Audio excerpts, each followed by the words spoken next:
Growing up, breast and ovarian cancer played far too much of a role for me.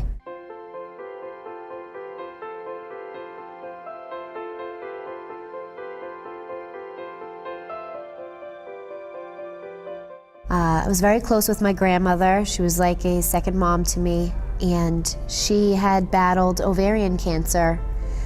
She had flown around the country doing experimental treatments that are now saving lives. And unfortunately, at 48 years old, she lost her battle to ovarian cancer.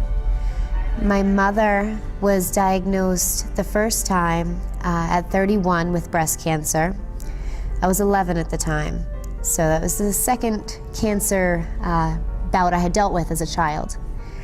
And she was offered a lumpectomy, and she went with it because she didn't have genetic testing, so she didn't know that a full mastectomy would be a better treatment plan for her. So after 8 years in remission, she was actually diagnosed again on the opposite side with a completely different strand of breast cancer.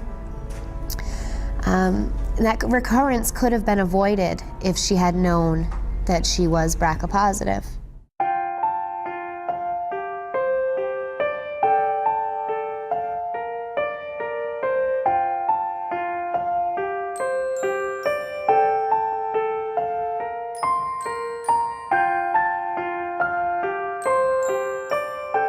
My cousin was actually the youngest diagnosis in my family. She was only 25 years old, and she lost her battle at 31, leaving 2 small children behind.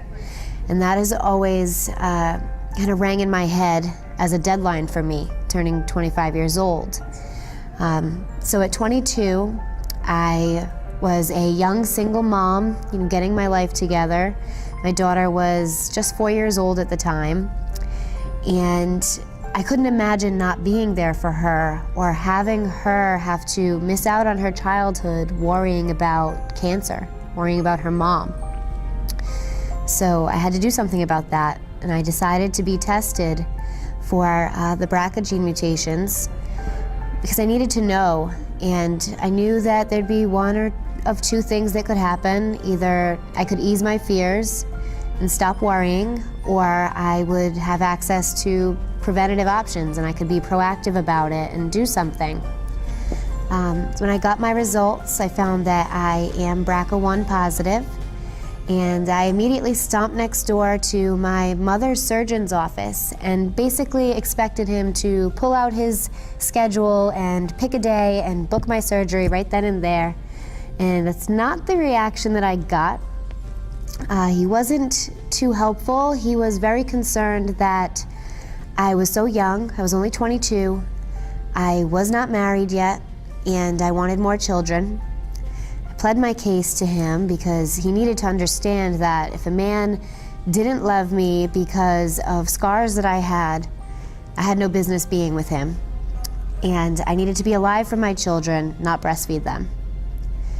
And it was when I finally found a surgeon who was compassionate about those things, understanding about my situation and my concerns at my age, and who was frankly quite blunt with me about the situation at hand.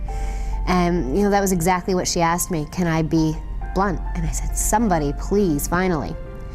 And she basically told me she would catch it early and I would have a good survival rate, or we could say game on and take care of it now.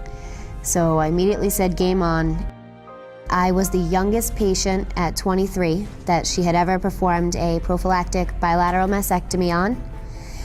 And it was because of finding her I was able to make that decision and become a previver. And today I am 25 years old. I can say that I beat my deadline. My fiance, my daughter, and I are expecting a new baby this coming July. And I got all of the things that I was told I wouldn't get if I went through with surgery. And now we have a future to look forward to, and the worrying is over.